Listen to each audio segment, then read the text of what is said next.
I'm going to talk quickly about my experience with ayahuasca out here in South America. I know I've done an ayahuasca experience report, but obviously this is a special type of actual ayahuasca experience. If you want to slate me for making two reports, go ahead, but I felt it might have been necessary. Mainly because, there's quite a few people who've done DMT and quite a few people who've done ayahuasca who exist in the world. And there's a lot of people who've done ayahuasca with shamans, and there's a lot of people who've done them without shamans. And this is most common with shamans. Sorry, it's most commonly done with shamans. Sorry, I don't know if it's more commonly done with or without shamans, but when it is done with shamans, it is most commonly done in South America, and it's quite famous for this in this small kind of community. There's actually a lot of tourism around this, and ayahuasca ceremonies are legal in, I think, all of Latin America actually, but I think the plants are illegal in Ecuador and maybe other parts of Latin America, or maybe that a certain amount, or you're only allowed one plant or something, but it's definitely legal for purposes of tourism, that's for sure, out here.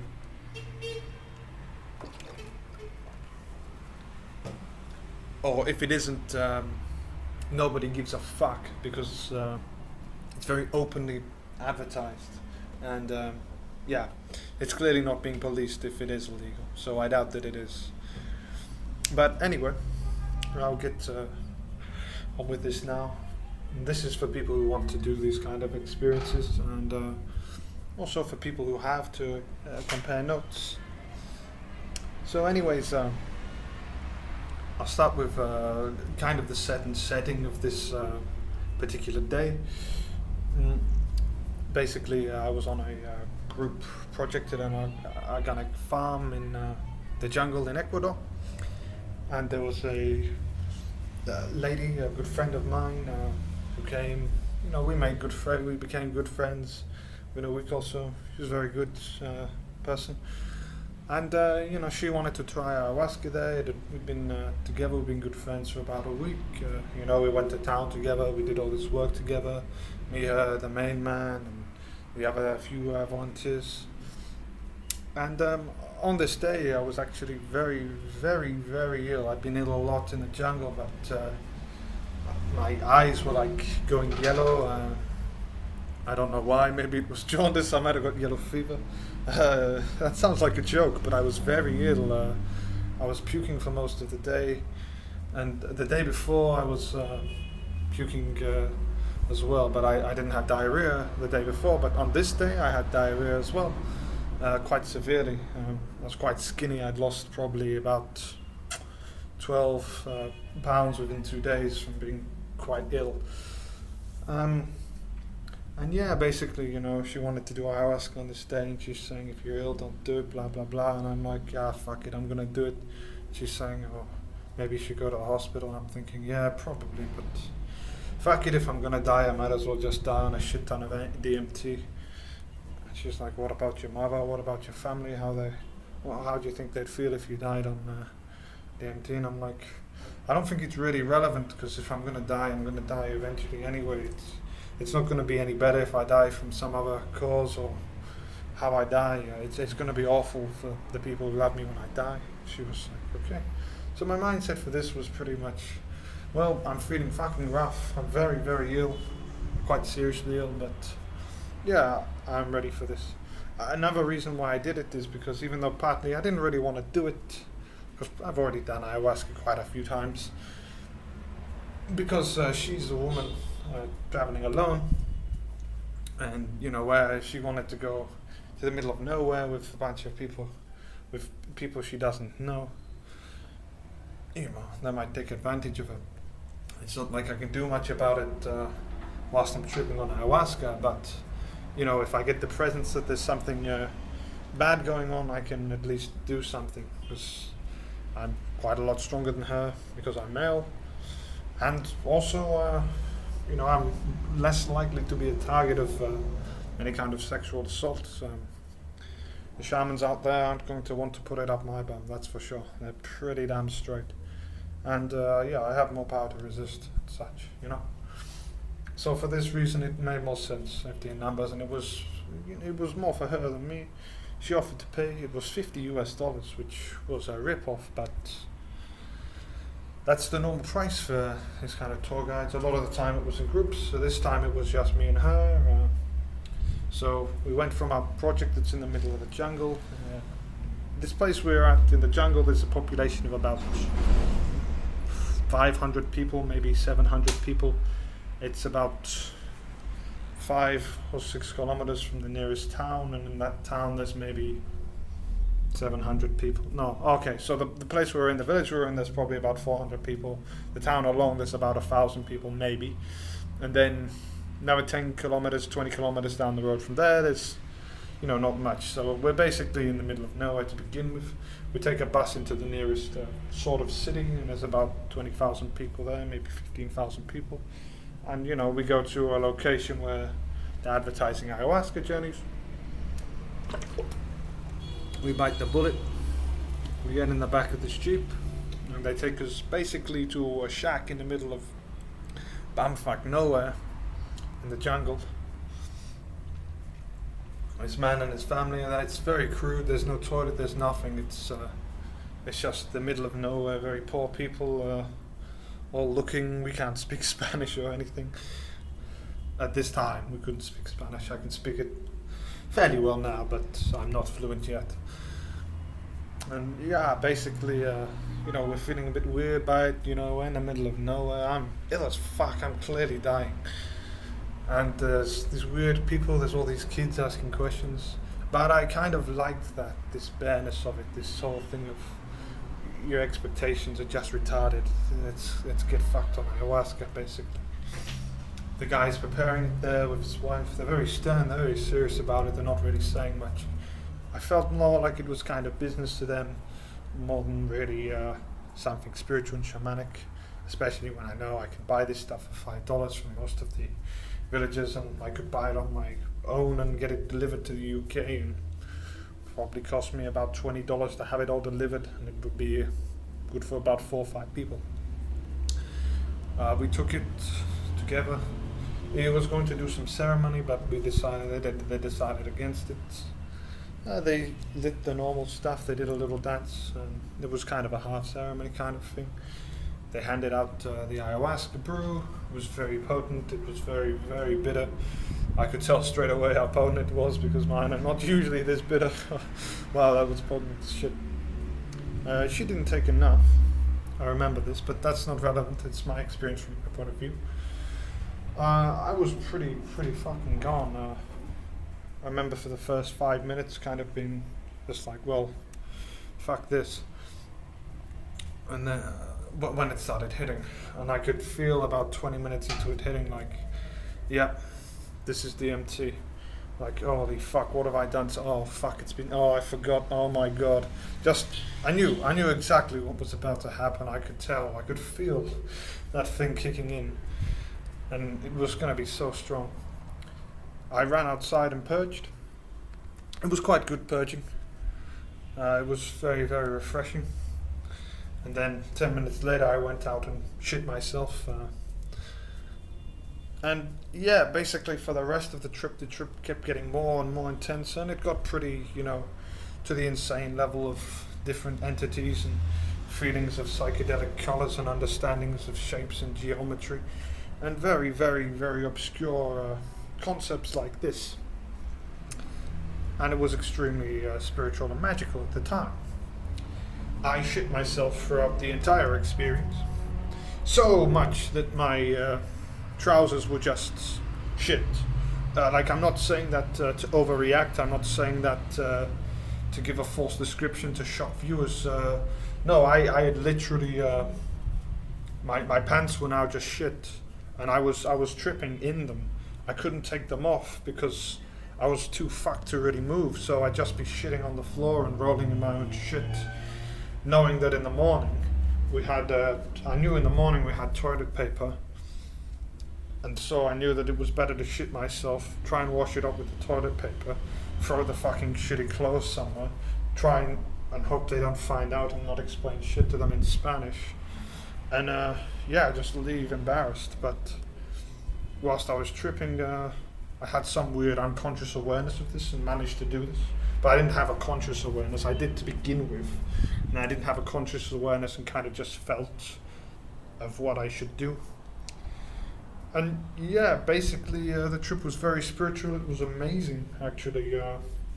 It taught me to take care of myself more physically, to enjoy what I'm doing physically, to stop working so hard, to stop being so hard on myself, to stop trying to be strong to help others all the time. That sometimes I need to look after myself. I need to enjoy things and do things for the sake of enjoyment and not just for the sake of doing things, not just for the sake of becoming better. That sometimes I need to feel like I'm doing good for myself. And this was, of course, a very, very good lesson for me.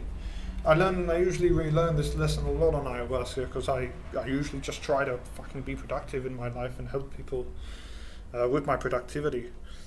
And it's good a lot of the time, but yes, I'm stressed a lot of the time and I don't pay attention to myself. So yeah, this was a good thing. This was a very good thing for me. Absolutely. The next day I remember the pants had gone. Like I'd thrown them somewhere in the night and they'd gone. They must have taken these shitty, fucked up pants.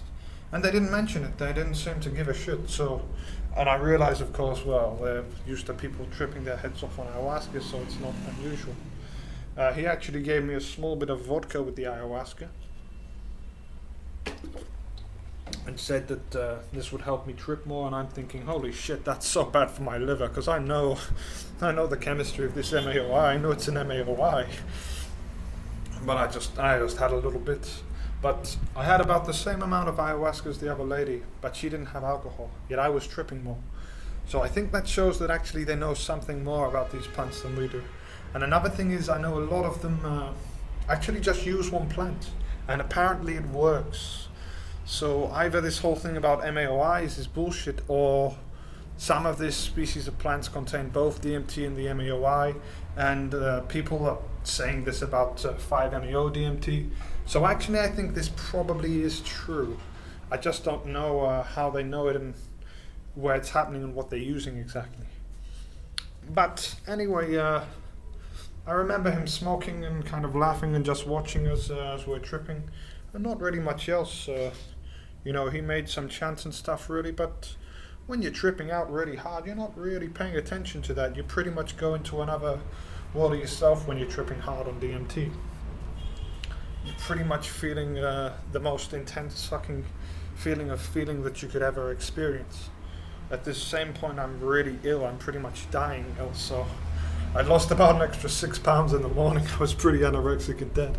And also I hadn't eaten all day for this, so in the morning I couldn't feel much. I was pretty dead. I felt good spiritually and felt happy and whatever. I felt like something had really changed, something good had changed in me.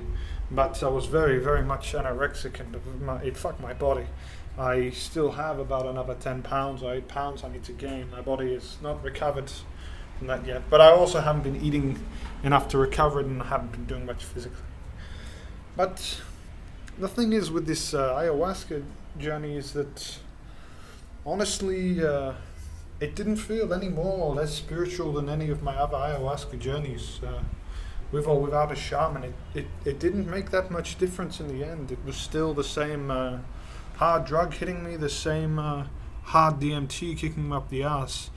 I think either one of two things. I think that either DMT is not that spiritually affected by things that go on in the real world, or that it's maybe just spiritually significant regardless of who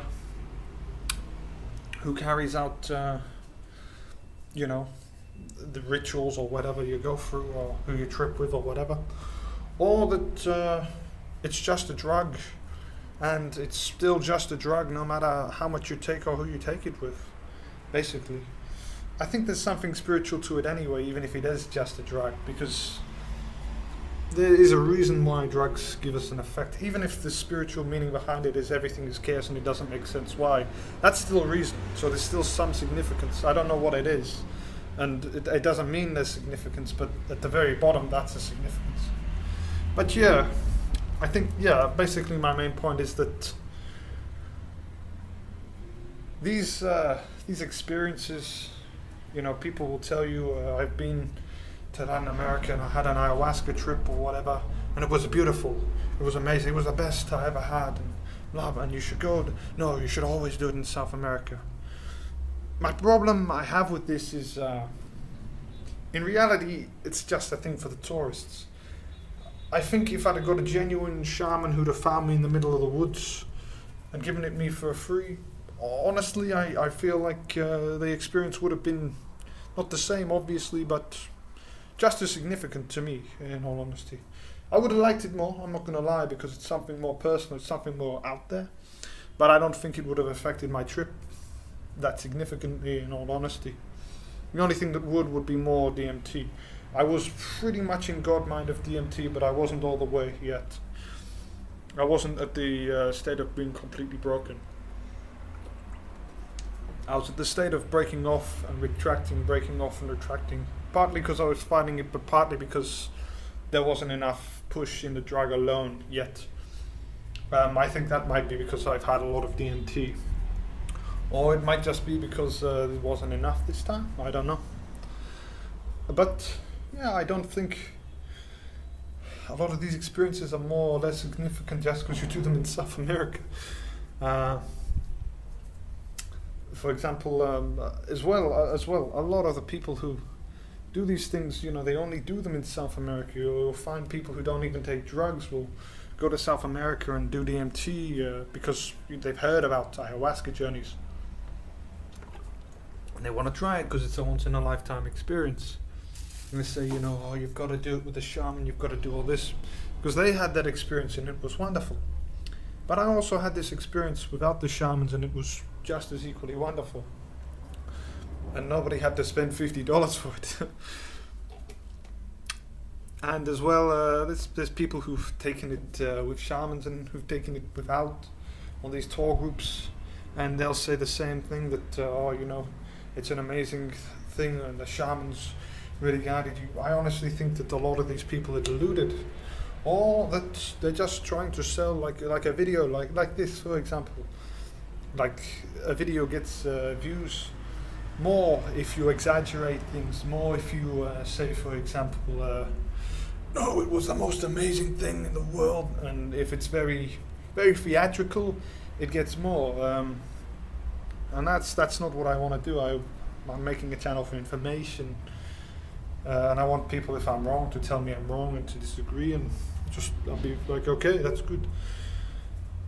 But I know that a lot of people out there are doing this just for money, so they can sell books about DMT and, try to make spiritual experiences into a way of them making money.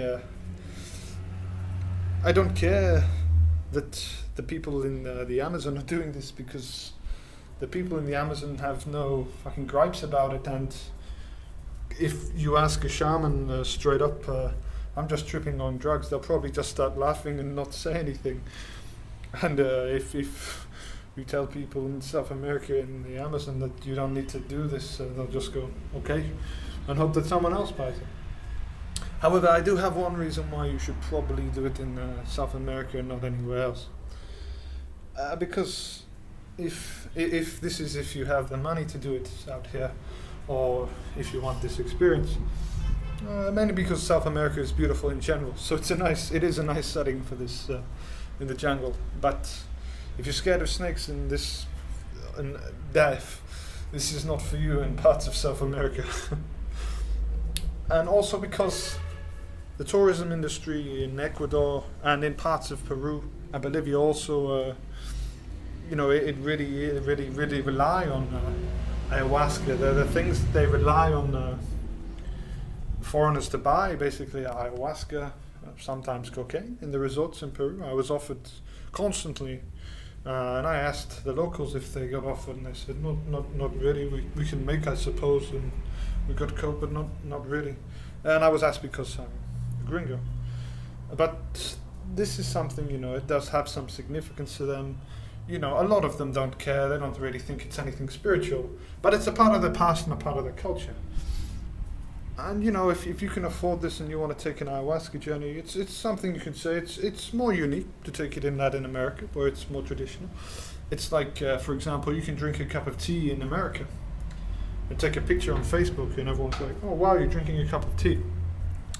If you go to England and drink a cup of tea as an American and put it on your Facebook or your Instagram and say, "I'm having a cup of tea here in London," everyone's going to comment saying, "What a Brit you are," because it's something cultural about it. There's something more cultural about it. Okay, it's the same as I don't know. Let me think about this. I can think of this. Yeah, it's the same as like if you have some kind of spiritual journey, and you're from England and you do it in England, and you say you're having a spiritual journey whilst you're sat on your roof. People are going to find it funny, but they're not going to believe you. It doesn't have the same cultural impact. If you go to a random roof in India, or say, for example, and take a picture and say the same thing, people might believe it because there's some cultural significance to it or something, basically. Even if it's not in their culture, it's in ours. But yeah, basically, you can support their industry through this, and the same with their jungle tours. Their main tourist things are, jungle tours, canyons, things of beauty, along with ayahuasca trips and drugs, basically. But it's not the same as drugs in England, all right? It's not the same as drugs in Europe. When you say gringos go out and take drugs here, it's very much more responsible. It's the same in Amsterdam. People in the UK and Europe take drugs in very unsafe situations and in very ridiculous situations, and take them to party and destroy themselves. But there's nothing built around that in these countries. There's no safety net for this there. But in Latin America, if you want to go out and take cocaine, I wouldn't recommend it because it is illegal.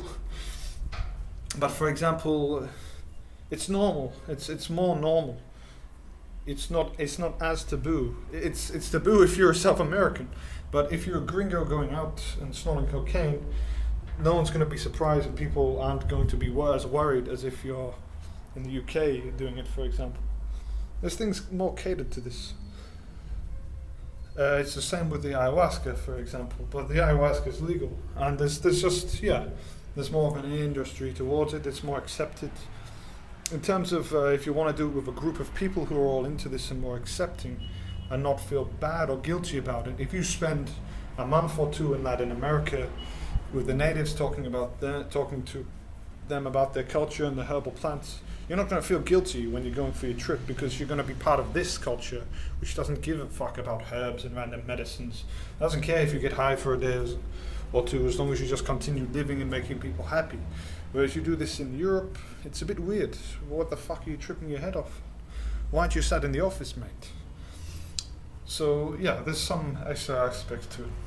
But anyway, I've rambled on far too long. I don't normally make any videos for more than 15 minutes. I try to limit them, but I wanted to fit whatever I could in. Sorry for walking around forever. I can't help it. I have weird nervous tics, and my way of expressing my energy and thinking is through movement. So yeah, that's just me. I don't know why. Anyways, I hope you enjoyed it. Thanks for watching, and have a good day.